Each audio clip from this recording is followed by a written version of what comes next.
कांग्रेस के सभी नेताओं को बताना चाहता हूं कि आप एक गलत फहमी में मत रहिए कि इस प्रकार के हमले से भारतीय जनता पार्टी की गति रुकेगी, भारतीय जनता पार्टी का कार्यकर्ता रुकेगा और भारतीय जनता पार्टी अपने कदम पीछे ले लेगी।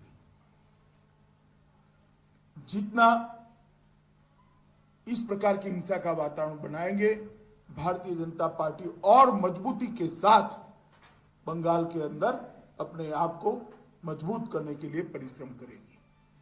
हिंसा का जवाब हिंसा नहीं हो सकता, मगर भारतीय जनता पार्टी के कार्यकर्ताओं ने तय किया है हिंसा का जवाब हम लोकतांत्रिक तरीकों से देंगे और आने वाले चुनाव में इस सरकार को परास्त कर कर हम दिखाएंगे। मोदी जी ने गरीबों के लिए खाना भेजा, कोरोना के काल में 9 महीने तक उसके पूरे की पूरी बोरियां गायब हो गई, गरीब भूखा रहा। इसकी जिम्मेदारी कौन किसकी है?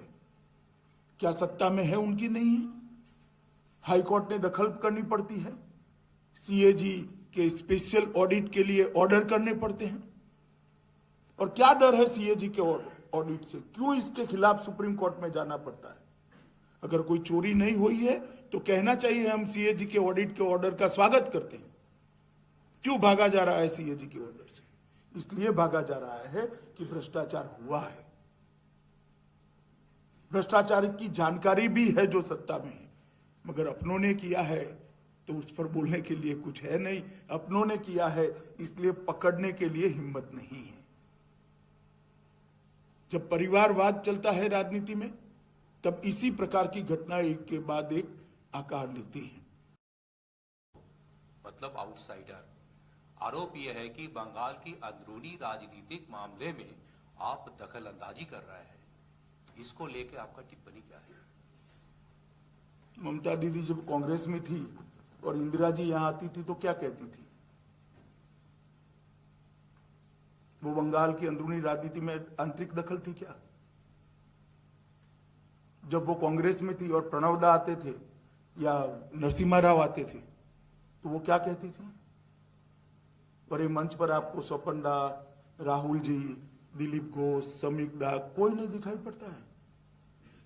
मैं बंगाल की जनता को कहना चाहता हूं, ये भ्रांति फैलाने का प्रयास है।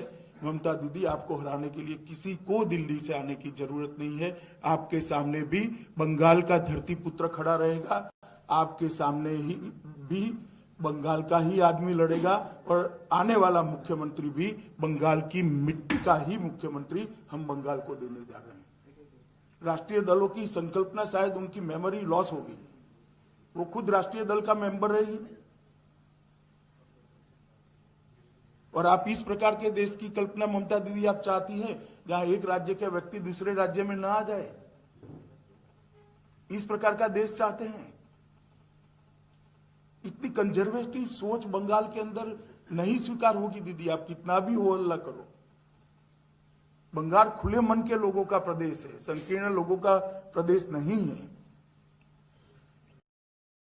ममता बनर्जी बार बार चुनौती दे रही हैं आपको कि आप लोग अगर हिम्मत है तो पश्चिम बंगाल में राष्ट्रपति शासन लगाएं। क्या आपको लगता है कि राष्ट्रपति शासन लगाने जैसी स्थिति है पश्चिम बंगाल में? शायद वो सिंपैथी गेन करने के लिए कह रही है। आप इस पचड़े में मत पड़िए। ये केंद्र और राज्य के बीच का मामला होता है, गंभीर प्रकार की बात होती है। कोई प्रेस कॉन्फ्रेंस में राष्ट्रपति शासन के फैसले नहीं होते, देखना चाहिए।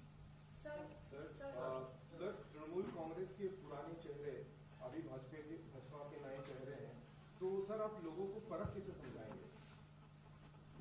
देखिए, भारतीय जनता पार्टी बहुत पुरानी पार्टी है और तृणमूल कांग्रेस में सवाल नेतृत्व के अप्रोच का है। मैं मानता हूं सबके भतीजे राजनीति में नहीं है, आप मेरी बात समझ पाते होंगे। लीडरशिप के अप्रोच का है और भारतीय जनता पार्टी की संस्कृति में परिवारवाद है ही नहीं, भ्रष्टाचार है ही नहीं, ना टोलबाजी करने की संस्कृति है।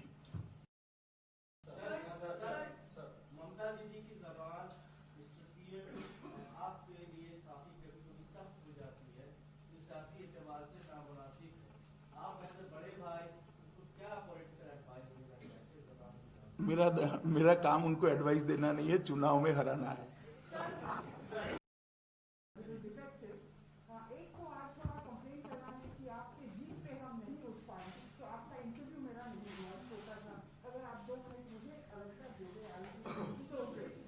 चलिए। दूसरी बात है, नहीं, प्रश्न है कि कल भी आपने कहा ये बात और आज भी आपने प्रेस कॉन्फ्रेंस के बाद अभी कहा है कि पश्चिम बंगाल का जो मुख्यमंत्री होगा वो भूमिपुत्र होगा। ये आपने कहा जब शुभेंदु ज्वाइन कर गए और ममता बनर्जी जैसे नहीं, ऐसा नहीं है। एक मिनट, आप ममता जी को ज्यादा मिलती है, आपका भी थोड़ा मेमोरी लॉस होने लगा है। मैंने कई बार कहा है, इसको इस प्रकार के आकलन में मत। मैं समझ रहा हूं आपका आशय भी समझ रहा हूं, क्वेश्चन को भी समझ रहा हूं, इस प्रकार से मत जोड़िए। भूमिपुत्र बहुत सारे हैं, मैंने किसी के नाम के लिए नहीं कहा है। नहीं सर, मेरा प्रश्न अलग था सर। भावनाओं के अनुरूप पीछे सर, एक बात यहाँ की मुख्यमंत्री हमेशा कहती है कि जैसे भाजपा की जो सरकार है दिल्ली में वो चुनी गई है, वैसे इनकी भी सरकार चुनी गई है जनता की ओर से। लेकिन सरकार जो दिल्ली की है वो बंगाल की सरकार की काम पे इंटरफियरेंस कर रहे हैं। फेडरल स्ट्रक्चर जो है वो नहीं माना जा रहा है, इसका आप कैसे जवाब देंगे? मैंने कहा तो हमने ऐसा कुछ नहीं किया जो फेडरल स्ट्रक्चर के रिश्तों को डिस्टर्ब करता है। ऐसा कुछ हो तो उन्होंने नियमों को कोट कर बात करनी चाहिए। जी, सर, आपकी पार्टी ने मांग की है कि सेंट्रल पैरामिलिट्री फोर्सेस को डिप्लॉय किया जाए कम से कम 6 महीने पहले, पर जो मौजूदा सरकार है वो कहती है ये वायलेंस इनको अभी तक मौजूद कोई पता नहीं हुआ। ये निर्णय चुनाव आयोग को करना होता है। हमारी पार्टी ने चुनाव आयोग से ही मांग करी है, निर्णय चुनाव आयोग ने देना है, मैं जवाब नहीं दे सकता इसका।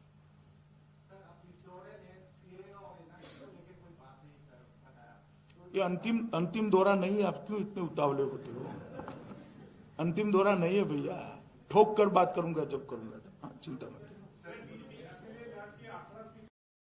समझ गया। 5,000 करोड़ रुपया अभी उधार में चल रहा है बंगाल, 5 लाख करोड़, उसका कैसे भरपाई करेंगे जब 4 सप्ताह में आएंगे? देखिए, इतना ही मैं कहना चाहता हूं, आपकी चिंता बहुत वाजिब है। जो सत्ता में आएंगे उनके लिए भी चिंता का ही विषय है, परंतु नहीं बदल करेंगे तो और गड्ढा 5 की जगह 10 लाख हो जाएगा। क्या करोगे? कम से कम कोई बढ़ाने न वाला तो आ जाए और गड्ढा भरने वाला आ जाए। गड्ढा कितना गहरा है वो तो वहां बैठेंगे, जो नए चुनकर आएंगे वो बैठेंगे तब मालूम पड़ेगा। परंतु नक्की सकारात्मक दिशा में वातावरण जाएगा और स्थिति सुधरेगी। भैया, आप बार बार नहीं पूछ सकते ना, इतने सारे लोग हैं।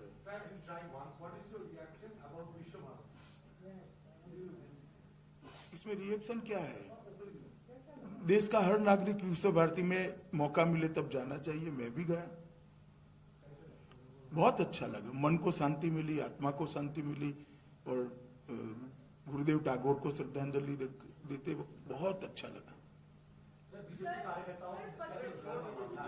हो गया ना आपका भी हो गया। पीछे एक जो फाइट अभी चल रही है वेस्ट बंगाल के अंदर, टीएमसी वर्सेस बीजेपी, कांग्रेस को किस तरीके से देखते हैं? क्योंकि कांग्रेस, राहुल गांधी, प्रियंका गांधी शेड्यूल प्लान है कि रैली भी करेंगे, उतरेंगे, लेफ्ट को एक प्रपोजल भी भेजा हुआ है, तो उनको ऑपोजिशन पार्टी जो एक साथ आती है। सबने अच्छे से चुनाव लड़ना चाहिए, अच्छे माहौल में चुनाव लड़ना